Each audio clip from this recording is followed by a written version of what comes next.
Thank you for joining Waterbreak. This episode is brought to you by Dusty Rose Tallow. To find out more about them, go to dustyrosetallow.com. Enjoy Waterbreak. Hey y'all, welcome to Waterbreak. It's good to be with you, the water boy and water girl, Annie. Hi guys. It's good to have a conversation with you guys this week. Actually, before we get into it real quick, I want to make sure you guys are checking out our sponsor, Beef Tallow. Dusty Rose. Dusty Rose Beef Tallow. Dusty Rose Beef Tallow. Now you get to hear that twice. And check them out. They're great people working with great products. And we're actually going to bring some more sponsors on coming up. And if you guys want to be sponsoring our show, you can reach out to RenchMedia@gmail.com. The second thing I want to bring to you before we get into the topic of cardio, we're going to be talking about cardio today, is make sure you guys go to our Fight Laugh Feast network. My wife and kids will actually also be there. You can go to fightlaughfeast.com to sign up. And it's in Nashville this year. Beautiful time of year to be in Nashville, October 16th through the 18th. Go to fightlaughfeast.com to check it out. Hey y'all, just a quick break to tell you about a company we love, Dusty Rose Tallow. This is a small Christian family-run business started by our friends Dustin and Katie Van Vliet. They've got 3 little ones running around, and Katie's actually a nutritional therapy practitioner, so she knows her stuff. You know we're always talking about how what you put in your body matters, but what you put on your body is just as important, and that's why Dustin and Katie started making their own skincare products using grass-fed tallow and real traditionally infused oils. No hormone disruptors or weird chemicals, which I love. They've got everything from whipped tallow creams to sun balm sticks and even candles, as you see here on our table here. Every product is made with care so you can focus on the good works God's called you to without worrying about what you're putting on your skin. You can check them out at dustyrosetallow.com or follow them on Instagram at dustyrosetallow. We think you'll love them as much as we do. So like I already said, we're going to be talking about cardio this week. This is something that has been a big part of your life for a long time. Yes. And a very, very little part of my life. I didn't know what you were going to say there, but yeah, big part of my life, small part of your life. After I played college basketball, and I was done in probably 2000. Man, what are my dates? I don't know. I was done officially playing for college in about 2001, and then I just kind of played, obviously rec ball for a long time. And but that was the extent of my running. Is if I was chasing a ball, I'm like a puppy. You get me to chase a ball, I'll run. So we're going to talk about cardio this week, and where do you want to begin, baby? Yeah, we're talking about cardio. We've done it before, months and months. I mean, maybe more than that. Maybe a year ago. Yeah, we've actually gotten to the point where we can say maybe more than a year ago. We've done it before, but I get asked about it a lot, and it's kind of. This is why I want to talk about it, because A, it's important, and B, because people ask about it the way people ask about like nutritional stuff. They'll be like, is keto good? Is fasting good? Is this good? Is carnivore good? And it's kind of like, guys, it totally depends. Like none of these things are good or bad. It just totally depends on your context, what you're already doing, So it's kind of like Bigfoot. You just don't know. Well, unlike Bigfoot, you can know. You just have to answer some qualifying questions first, So it's actually Bigfoot might be a nice guy. It's like Bigfoot in no way, actually. Right. But yeah, I think everyone understands the analogy I'm getting to. You interpret. Oh gosh, so people are always like, "Well, should I be doing cardio? Is cardio good? Is HIIT good? Is sprints good? Is zone 2 good?" I get, if I had $1 for every time somebody asks me, "Should I be doing zone 2?" and I look at them and I'm like, "I have no idea." Zone 2. Zone 2. It's like aerobic. We'll get to it, but it's like aerobic. It's like a long run. Is it's it just like I've steady. You've done it. You've been in zone 2. Okay. It's like steady state, not too high heart rate, aerobic work. You know. It's really common. It's really popular. And people are like, should I do it? And I look at them and I'm like, I don't know, because it depends on so many things, guys. What does it depend on? Let's talk about that. Okay. It depends on what you're already doing. Okay. Are you one of those people who's doing way too much cardio and you just need to stop it? Then no, more zone 2 for you is a bad idea. If you're doing no cardio, maybe it's a great idea. So that matters. Why would someone running for a long period of time, or I guess define maybe what's a long period of time too. 1 year, 2 years, and that's all they do. If it's all they do for 3 months is a bad thing, or is it? What do you mean by long term? Well, it depends on the person, and we're going to get to it. I'm just giving examples of how it could be a good idea for you to do this particular thing or not. We'll get there. I got questions. Okay, you can ask as we go. Okay. Your nutrition matters. If you're under eating, cardio's not going to do good things for you, right? It's going to cause more harm than good. Versus if you're eating well, it might be great for you. Your stress levels, you guys. There are so many women who are so stressed out of their minds, that when I meet them, I take all cardio away from them and make them sleep more. And that's where we have to start. Does that mean cardio is inherently bad? No, but not a good idea for them, especially not the 5 a.m. HIIT class that they're doing every single day. And your genetics even, those matter, especially when it comes to what type of cardio you might do. So there's just a lot of things, confounding factors that are going to go into whether or not cardio, this kind of cardio, that kind of cardio, how much cardio is going to be good for you. So that's what I want to get to today. Okay. And I think we'll answer your questions as we go. Okay. I also want to note before we get into it, obviously in the world, there's a bunch of people who are not exercising at all. They're not doing any cardiovascular fitness. They're not strength training. They're not doing anything. They probably should be doing something. I think most people know that. But then when you get more into the exercise world, usually you get two types of people. You have the kind of what I just referenced, the over cardio, like the cardio bunnies, as we call them, the girls who do spin class or Orange Theory or HIIT class or running on their own or whatever every day, or almost every day. They have a problem, and hopefully we can kind of address that today. But then you can also get, and there's just as many of these, kind of the more gym bro type people. Those are often guys, but they can be girls too, who aren't doing any cardio. They just strength train and pound protein, and that's all they do because they're going after a certain physique, and they're doing it wrong also because cardiovascular health is a big deal. And cardio has, while it is not a great strategy for weight loss, and I have said that before, and I will keep saying it again. I know, most people. I know. And I just please, for the people in the back, for the ladies in the back who have been doing cardio for years, trying to lose weight, it's probably not working because it's a bad strategy. Cardiovascular work is not a good strategy for weight loss. That said, it's super important for health. It's super important for all kinds of health markers, heart health, lung health. Blood sugar management, blood pressure. Your liver markers. All these things are. It's super super important for your health. So we should all be doing it in some capacity. The question is just like what should that look like, right? And it kind of depends on you and your context, like we just talked about. Good. Yeah, I'm good. Okay. I'm with you. Okay, so really, I'm just going to start with the basics, and then we'll kind of add on, and then we'll talk about examples as we go, okay? So number one, if you are brand new to exercise, if you're brand new to the concept of I need to go start exercising, I need to do something, I need to take care of my body, cardio in some capacity should probably be included in there, and you're right, then what I would say is start with 3 days a week of strength training. Probably it's going to be full body. If you're brand new, you're not going to be doing any kind of fancy split yet, and just walk for your cardio anywhere from 30 to 45 minutes, anywhere from 3 to 5 days a week. That is where I tell everybody to start. So notice I do not say start with running, add strength in later. I don't believe for most people that's the right way to go. I think strength training is super foundational. It's super important. It's low stress. You need it for the injury prevention that's going to allow you to even do cardio, down the road without hurting yourself. So I think the strength component needs to be first, and just walk for your cardio. Just walk, because you're going to be sore as it is. You're already adding in a bunch of change. You can walk anywhere. It's free. It's super underrated. It's low stress. And it's not going to hurt any of your focus or attention on your on the strength training side of things. Does that make sense? Yeah. Now, listen, I want you to understand this. I want you guys to start here cardio-wise, but this is not where you should stay. Okay. And now I don't want to offend some of you ladies, and this is a lot of you ladies.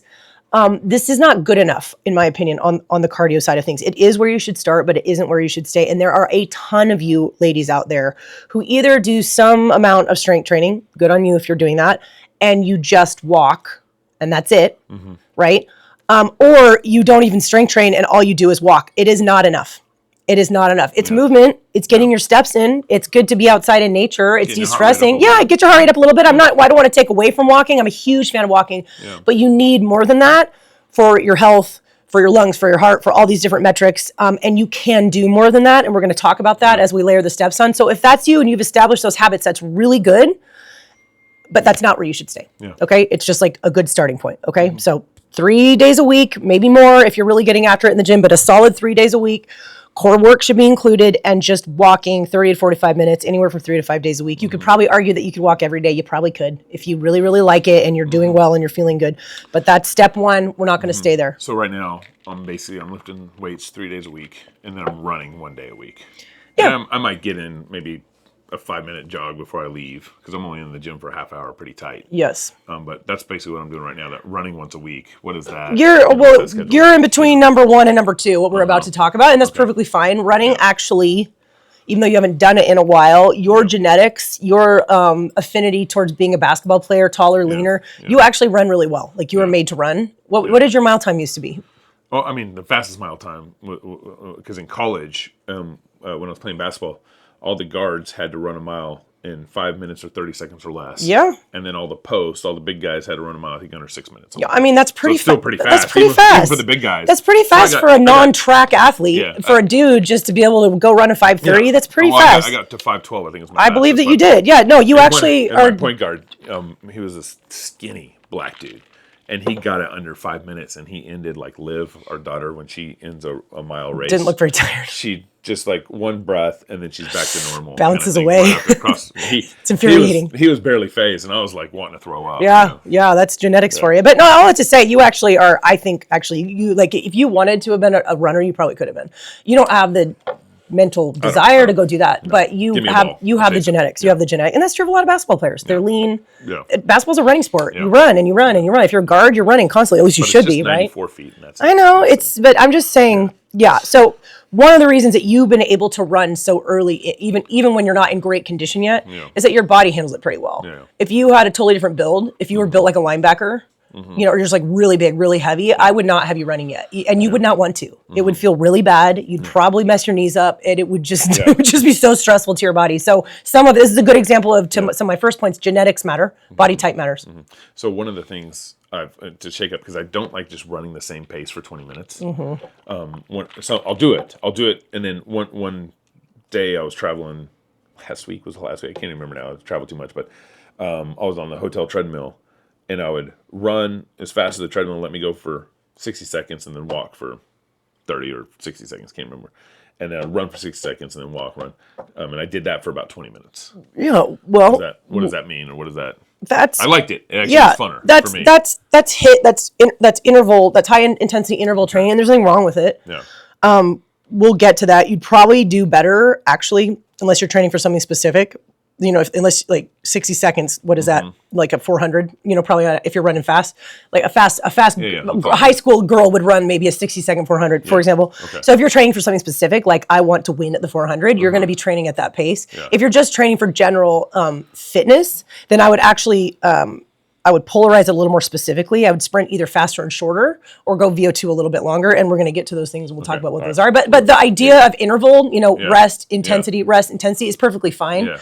And it is very... To me, it's just funner. Totally. I agree. I don't what goes by faster. It goes by faster. Yeah, it's a lot less monotonous than zone 2 is just steady state for 30 minutes, 40 minutes, 15, which a lot of people absolutely can't stand. So yeah, you're totally right.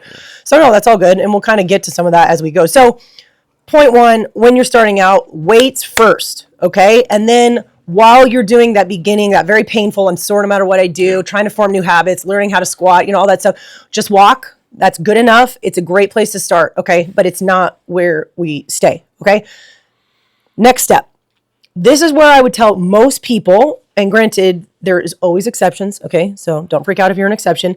This is where I would say, let's add in 1 to 2 zone 2 workouts a week. Okay. Now, when we say zone 2, it's it's a really popular term. It gets thrown around a lot. I don't even know if people actually know what they're talking about, but generally speaking, we're talking, you want to be around 60 to 70% of what you think your max heart rate is. These are going to be workouts that are going to probably generally last anywhere from 30 to 60 minutes, depending on the person, their fitness level, what their, how naturally they can just do a long, long steady state cardio, how bored they get. Like, are you watching a movie on the treadmill? Are you running in nature? Like, whatever. But, 30 to 60 minutes, 1 to 2 of these a week. Okay. Now, if you're a runner, this would be, in the running world, this would be your long run. This would be your aerobic, slower, long run. Is your heart rate higher than when you're walking? Yeah, for sure. Is it as high as when you're sprinting? No, or it shouldn't be, or it's not zone 2, okay? 60 to 70%. And this is where wearing an actual heart rate monitor can be really helpful. A lot of people who are not conditioned, especially aerobically conditioned, really struggle to be in zone 2. Like if you actually do the math, and you figure out what 60 to 70% of your max is, a lot of time people find that they can't even run continuously. They have to run, walk in order to keep their heart rate low enough. That's That's normal, okay? And it's frustrating and it's humbling, but it will improve as you condition. But zone 2 is very important. We call that aerobic conditioning. This, like I said, could be a long run. If you're a runner, it could be a slow walk, jog, alternating. It could be a row, a bike, a swim. It could be even a hike, okay? It could be walking, especially walking uphill with a weighted vest. Anything that's going to get that heart rate a little bit higher than just walking on the flat, right? It's going to push it kind of a little bit to the next level, but you should be able to, even if you're not dealing in heart rates, if you don't have the ability to do that, you should be able to talk while you're doing it, if that makes sense. Maybe not like tell your entire life story super comfortably, but you should be able to like going back and forth with your buddy a little bit if you're as you go, like you would on a hike. Does that make sense? Yeah.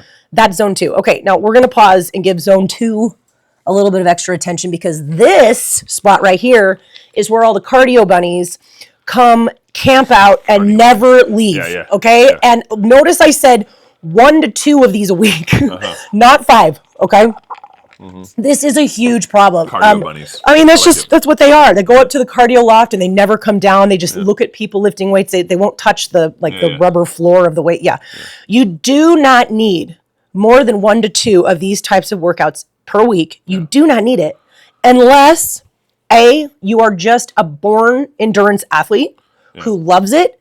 You're made to do it. Your body handles it well, and your stress is managed. Okay, there are those people out there. We all know him. Your Kenyan friend. He's just like, I just like to run. I mean, they just bounce off the ground. It's like they're floating. They're lean. Their body. They're just made for it. Okay, and like if their stress is managed well, because even those bodies are not going to do well if they're not sleeping. They're inflamed. They're having major life stress. Like even then, adding more stress, which cardio is not going to be a net positive. But if your stress is managed well, you enjoy it, your body is like feeling great and you want to do a little more, I think that's fine. Yep. Okay.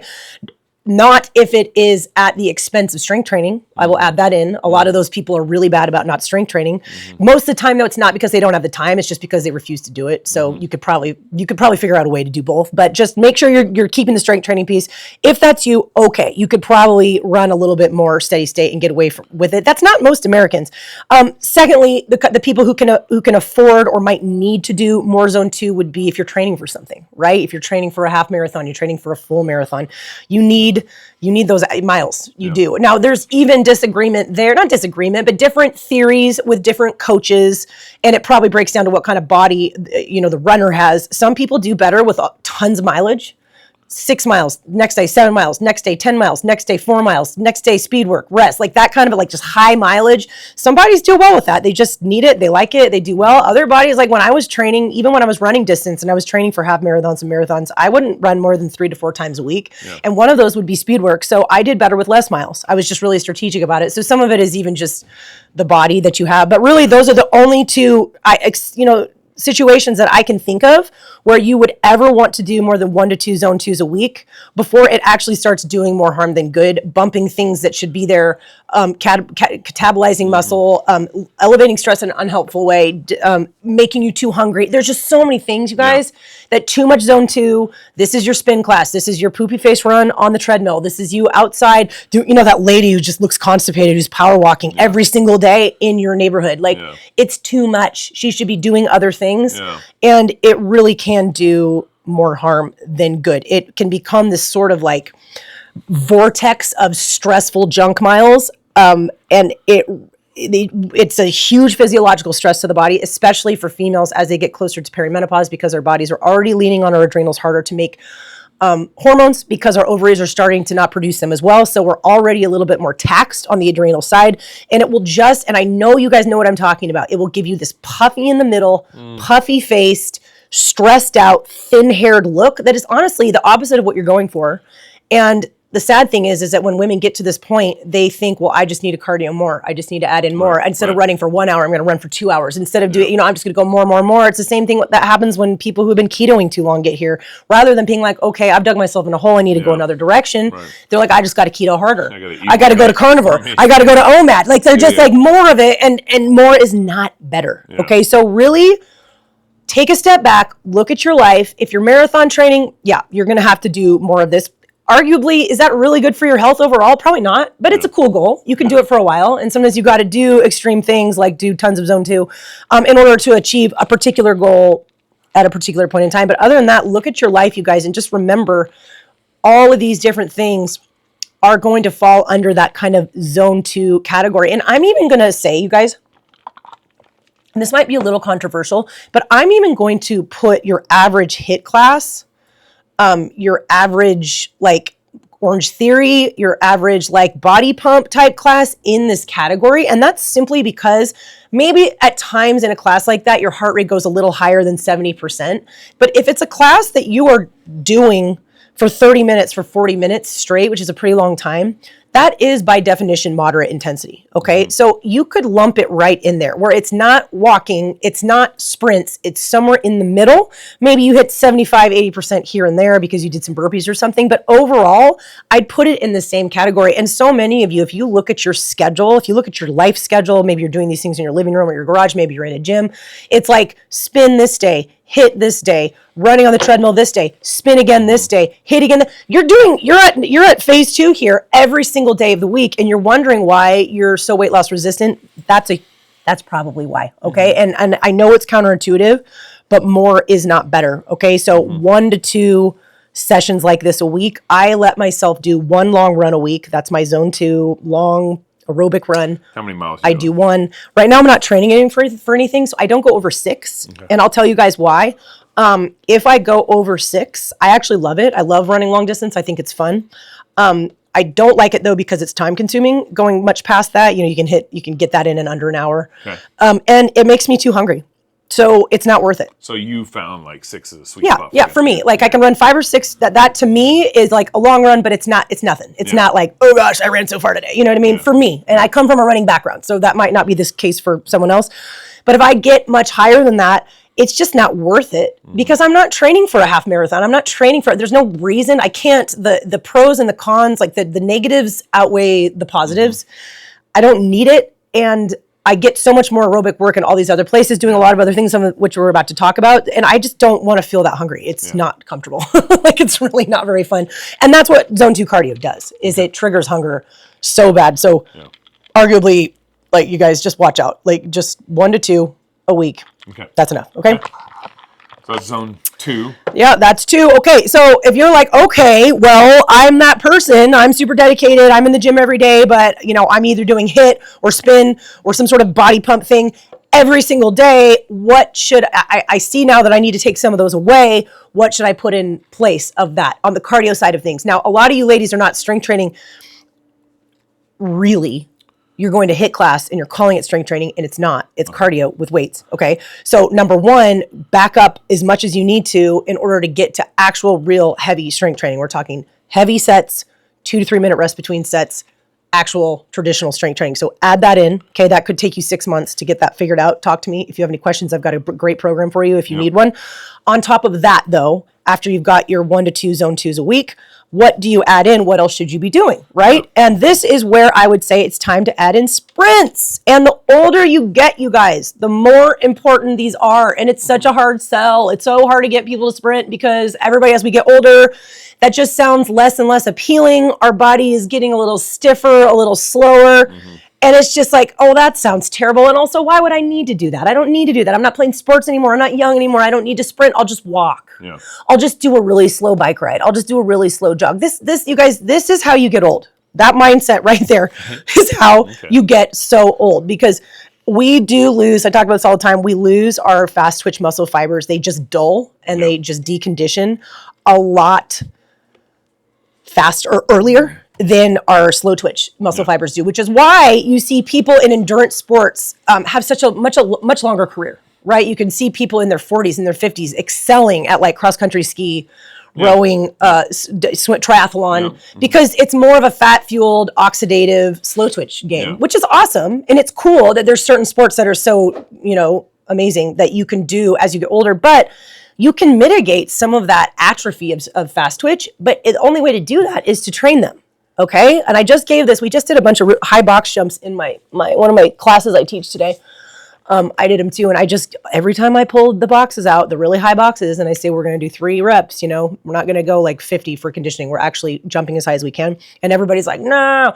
I remind them, I'm doing this for all of our benefits because we don't want to get old and slow. Okay. If you want to have quick muscle reaction time, you have to train it. Okay. You have to train it.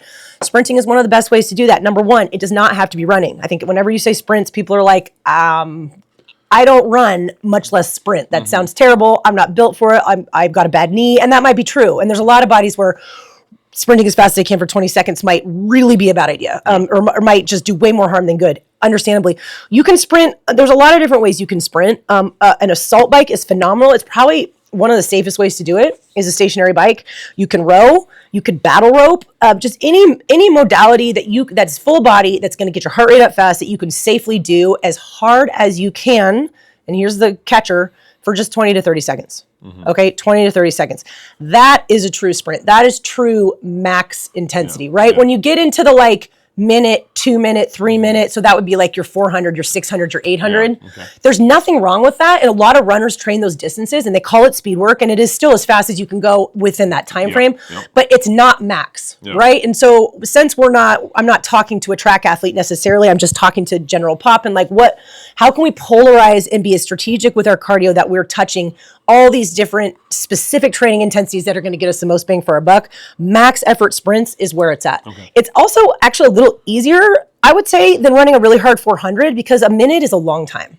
2 minutes is a long time. This is why the 800 is such a hard sell. Right. It's a painful race. It is painful because you're going as hard as you can, but it's just a little too long. You know what I mean?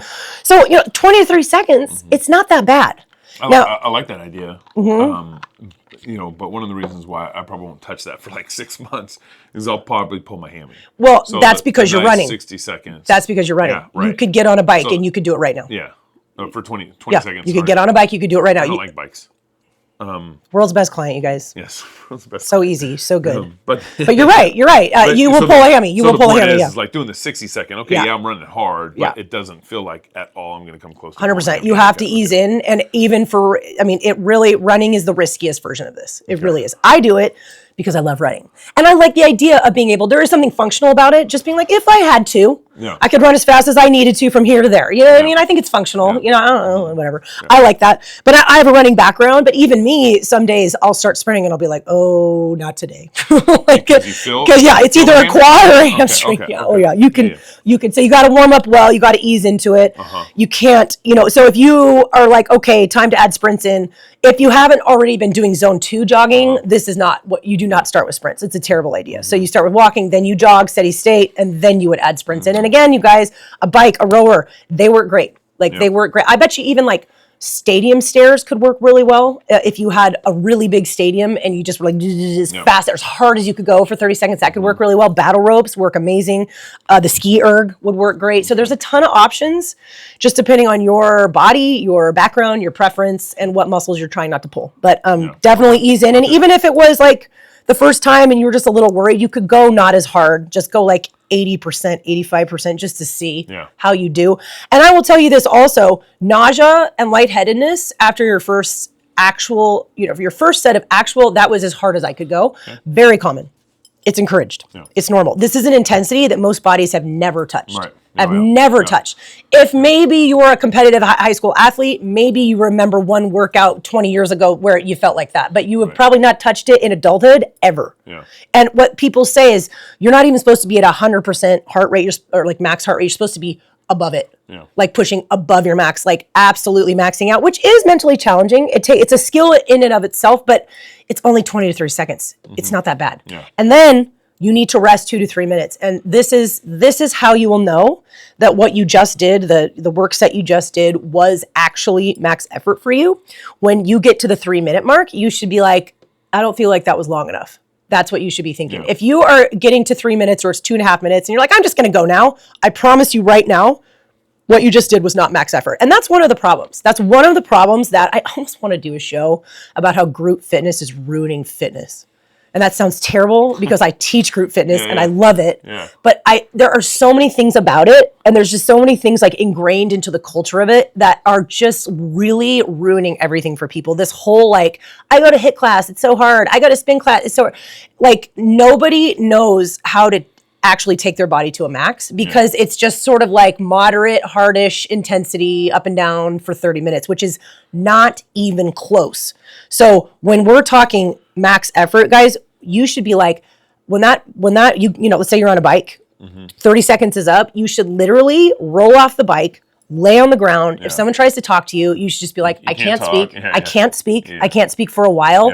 The clock's running. 3 minutes will go by way too fast, and you will be full of fear and dread that 3 minutes is up and you have to go again. Take more if you need it. You can take more. It's just don't take less than 3 minutes, okay? And that's how you know, and you need to be honest with yourself. If it's 2 minutes and you're like, I feel fine, that was not max effort, okay? And that's a skill that you need to work on, and it is super, super good for cardiovascular fitness. It is super good for fast twitch. It is super synergistic with maintaining muscle, okay? This sort of thing is not gonna catabolize your muscle the way going for a 10-mile run is going to, okay? And that is a really big deal. Maintaining, building, and holding onto muscle mass as we age, really important, really important, okay? So that sprints. Oh, and I'll say, start with like 2 to 3, and I promise you, like, if you've never done this before, either you haven't been doing any cardio. So if you haven't been doing any cardio, go in the order that we just talked about. Don't start with these. You'll literally pass out. But if you've never done these before, 2 to 3 is probably as many as you're going to be able to do. And again, if you do 3 and you feel fantastic, it's probably not max effort. So don't be surprised if you get to 3 and you're like, I can't hit that intensity again. Like I am dying. I am nauseous. I am lightheaded. That's normal. You did great. Okay. The next time you do it, you could do 4. Next time you do it, maybe you do 5. You can work up to, I would say, this is just my opinion. I don't have like a paper to prove this. I would say you could work up to probably around 8. If you're going past that, you're either probably losing quality, like you're not hitting the same intensity anymore, or it's just, you're just not going that hard. Because that's my, you know, I bet you there's mega athletes out there who can push past that, but I would say there's no need to go more than 8 max effort sprints. You just don't need to, and you probably shouldn't be able to. Does that make sense? Now, what this would look like, or what it potentially could look like, it would be on a treadmill, or go to a track. And then sprint for 30 seconds, 20, 30 seconds, and then walk or stand still or lay down for 3 minutes. You'll probably find yourself laying down, or like, in that position where you're like this on your knees, you can't talk, you can't breathe. Then you start standing up, and then I suggest just walk around, like move around. You can just lay there, but that doesn't help. It's nice to, it's nice to keep your muscles moving. And then do another. And then do another one. Do another one. So what this is, obviously on the treadmill, same thing. So total recovery. This is not like sprint for 30 and then like slow jog for 2 minutes. No, and you shouldn't be able to. You should not be able to. If you can slow jog right after you're done with your 30 seconds, you should have ran faster or biked faster or rode faster. And that's the point, okay? And I just cannot drive this home enough. So many bodies have no concept of this. Now, this goes back to pulling the hammy thing. Like we're concerned about the hammy. You do have a bad hammy. I got a hammy. A growing problem. We are worried. But you're probably taking 6 months to work up to this. Easy. Maybe walk, maybe run. The phase 1 and 2. Phase 1 and 2. Couple months at phase 1, couple months at phase 2, then here. Okay. And even here, there's a lot of bodies that can do a zone 2 jog, and it's okay. But sprinting might not be in the, the meniscus, the chronic hamstring insertion. I understand, you guys. This is why I keep saying a rower works great. I really think the bike is like as injury proof as you can get. Like it's really safe. It's a great place to start. If and just even if you just want to start there, just to get your lungs used to this sort of intensity, and your gut used to it, it's a great place to start. So what we said here is 1 to 2, generally speaking, sprint sessions a week would be great. They're pretty quick, which is nice. Your work sets are really short. Most of the time is the rest in between. There's a lot of different ways these sessions can look. They can be standalone. I do these once a week on Wednesday. I run them. It takes me I do take Monday and Tuesday are heavy lifting days for me. So Wednesday is always a little bit of a challenge because I just go into it pretty stiff and sore. So I just take a full 10, 15 minutes to warm up because I'm not messing around. I can't afford to pull a quad or a hamstring. So I'm not counting my warm up, but once I get my 10 to 15 minutes slow, walk, then jog, then slowly increase speed, then walk again, cool down. Then I restart my treadmill. And then from there, I'll usually do anywhere from 6 to 8 max effort, whatever's. I'm off of there in 30 minutes. It's not that long or less, so it's not that time consuming. You could also tack 3 or 4 sprints at the end of a lift, if that works better for you. It doesn't have to be a billion of them. A few is way better than nothing. You could also go the trigger session approach, and you could do them randomly throughout your day. And this works really well for people who have a rower or a bike or whatever at home. They'll just literally knock out a sprint, 30 seconds. You don't have to change. You have to warm up. Just get on the bike, pedal as hard as you can, get off, do some laundry, and then do it again. And then you feed your kids lunch, and then do it again. Like, there's a lot of different ways to skin the cat here. You can really be it's very flexible. Okay, so 1 to 2 times a week, and a lot of times this is going to bump out some of that repetitive, monotonous, stressful zone 2 stuff that you insist on doing. And you guys, you have nothing to lose. Most of you girls who are doing cardio all day, every day, you're not at the weight you want to be at. There's reasons for it. I talk about it all the time. But okay, doing the same thing over and over again and expecting a different result is the definition of insanity. There are so many regular cardio goers who are overweight for a billion different reasons. It's making you too hungry. It's too stressful. It's messing up your hormone. Like, it's eating your muscle. Like, there's just so many reasons for you to not do this. So please listen to me. You got nothing to lose. Take away some of that zone 2 or that high intensity, whatever. Add in actual sprints. You will be floored at how hard they are. Like, the results you get, like, it's incredible. Okay. So that's it. Okay. We're almost there. The last thing that I would add on here, and some people never make it to this, and that's okay. Like, this is pretty serious. But the longer I research it, the longer I do it, the more people I train, the more I believe that even just your average Joe who's committed to health and fitness and wants to know what's the minimal effective dose, what's the most bang for my buck on this, on the side of strength training and on the side of cardio. Today we're obviously talking about cardio. I think VO2 max has a place here. Okay, so VO2. What does VO2 stand for? Yeah, it's basically max oxygen consumption. Okay. And that's, I mean, V is for volume, but it's max oxygen consumption during exercise. So basically, it's what your VO2 max is, or what my VO2 max is the maximum amount of oxygen I can pull in and utilize while exercising. Okay, and the fitter you are, especially more aerobically fit you are, the most aerobically fit, like European cyclists, these people, they have the ones that smoke cigarettes. They do. Yet they are so fast. They have the highest VO2 capacity. They can pull in and utilize so much oxygen. Okay, now, this is arguably, of all the things we talked about, walking, no big deal. Zone 2, not that bad. Sprints, intense but short, right? 30 seconds. You can do anything for 20 seconds, right? This is the hardest sell because this hurts the most. Okay, this hurts the most in order to train for it. But it is so beneficial, not just in terms of greatly improving your aerobic fitness, your aerobic endurance in particular, but it is the number one marker associated with longevity and cardiovascular health. Is your VO2. Okay. And what is it? You know what I mean? Like your VO2 max, it one-on-one correlates with better outcomes as we age. So it's just like, why would we not care about this? Why would we not do it? And a VO2 workout, an effective VO2 workout, once again, 30 minutes, you guys. You don't have to go on a 10-mile run. In fact, this is going to be way more net positive for you, and it takes less time. It is really hard to do, though, because by definition, the best way to train your VO2 max is to go for work sets of either 4, 5, or 6 minutes at absolute max speed. Okay. Yeah, I don't like that. So for like fast runners, we're talking mile repeats. I don't know one runner who wants to do 4-mile repeats. Like, that's what you'll do. You'll do. Well, I mean, if you can run a mile in 6 minutes, that could be a mile repeat. I'm just saying it's in sets of 4. Great question. A set is 4. Well, one set is 4. It depends. It depends. It can be whatever. I mean, the first time you try this, you might only make it through one, right? Because it's the same conversation that we just had with the sprints. Like, a lot of you have never touched an intensity like this. As fast as you can for 4 minutes. Exactly. Now, will that be as fast as running for 30 seconds? No, right? You can't. That's not. But it is still supposed to be as fast as you can go for 4 minutes. And you guys, that really hurts. Okay. 4 minutes, 5 minutes, 6 minutes, it hurts so bad. It is very hard for people to actually even get close to their max. The more fit you get, the more accustomed you get to it, the more mentally tough you get, you can push a little closer to it, but you're supposed to try. Okay, your first max is not going to be and it'll get better because you're learning mentally that it's your brain that stops you. It's not actually your body, but also your conditioning improves, so you're going to go faster for that amount of time, right? Just like with sprints, you can run these. It's a little safer because you're not going as fast. It just hurts really bad. I recommend a treadmill because it will hold you to a speed. When you're this uncomfortable and you get to about 2.5 minutes, it's a very human tendency to just slow down. Because you're not, unlike a 5-rounder or running a mile or something, you're not you don't get a reward for going faster. Either way, you have to go for 4 minutes. So your brain is just going to be like, well, we're going to be done at 4 minutes. It doesn't matter how fast I go. Let's just slow down, right? It's really hard. It's like doing an AMRAP where you're not rewarded for going faster besides, in your heart you went faster, right? So it is super, super challenging. Normally, this is what I could recommend. And you may have to work up to this, but normally standard, I tell people, okay, if you're going to do 4-minute work sets, do 4 of them, and you need an equal amount of time rest in between. So work for 4, rest for 4, work for 4, rest for 4, work for until you get to 4.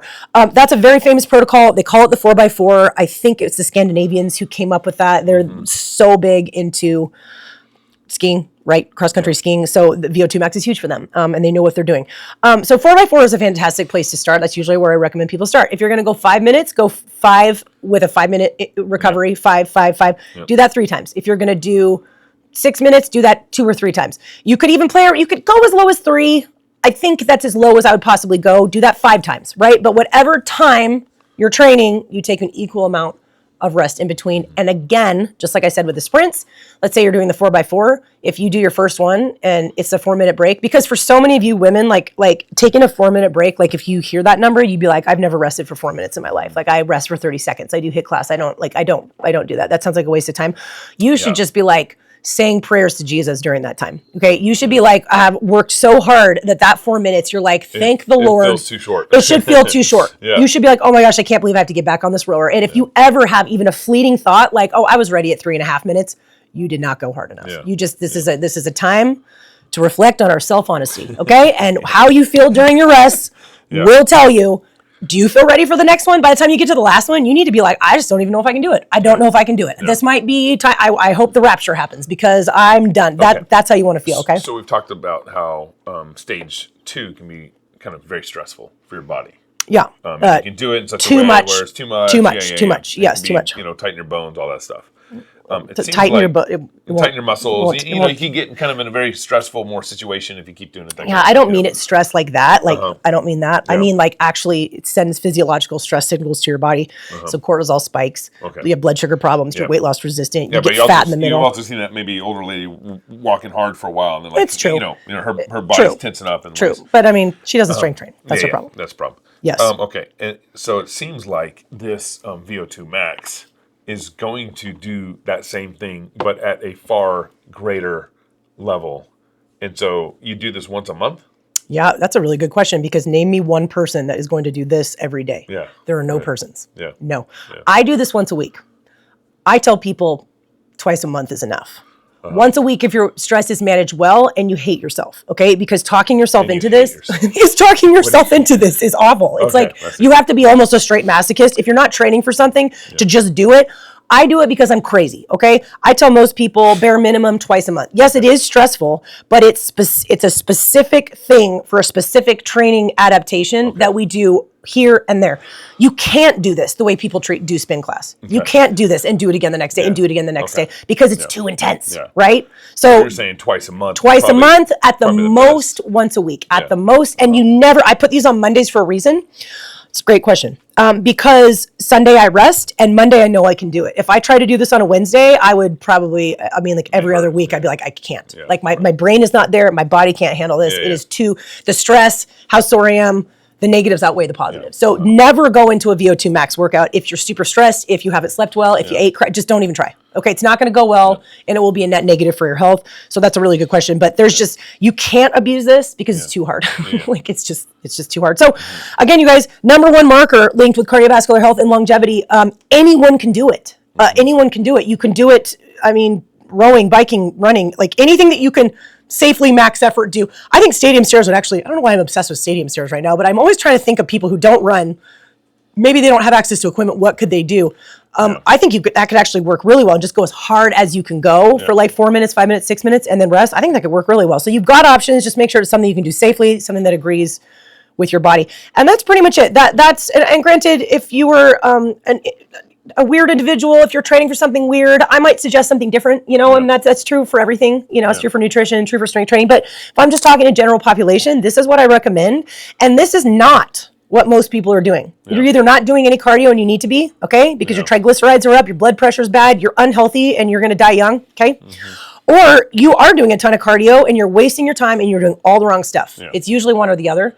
So this is the order I would go in. And if you guys have follow-up questions or, anything that you specific that you want to ask me, feel free. I love talking about it. It is, and we always say this, but get your blood work done and stay on top of your blood pressure, because those things will not lie to you in terms of what your cardiovascular health and your metabolic health is doing. Okay. Cardio is so important for that. You have to do it right. You have to do it strategically. It needs to be appropriate for you. But watch your triglycerides, watch your fasted insulin, watch your A1C, your liver markers. My goodness, our poor livers, and your blood pressure, you guys. And again, cardio is one of the best ways to get to good numbers. So yeah. That's all I got. There you go. So stage 1, stage 2, stage 3, stage 4. Stage 4, if you can get there. If you can get there. Yep. And then as you kind of think about the general pop, G-pop is what you say? Gen pop. Gen pop. As you think about gen pop, I'm probably a good representative in a lot of ways of gen you pop. are. So I'm very difficult gen pop. I just got back in the gym in a serious way about 3 weeks ago, and so I'm kind of doing running once a week. You're like kind of stage 1/stage 2. Yeah, but again, kind of because your body can handle running, like we talked about at the start. Some people in your this early in shouldn't be running. Yeah. Okay. Yeah. So there you are. Thank you, baby. Very good. You're welcome. If you guys want to be asking us any questions about this, you can email us at RenchMedia@gmail.com. Make sure you guys share the show. Really appreciate that. And in October, we're going to be excited to be on TV, on DirecTV and Dish through NRB TV. So look forward to seeing some of you guys there too. Thank you for joining Waterbreak. Until next week, we'll see you. Bye, guys.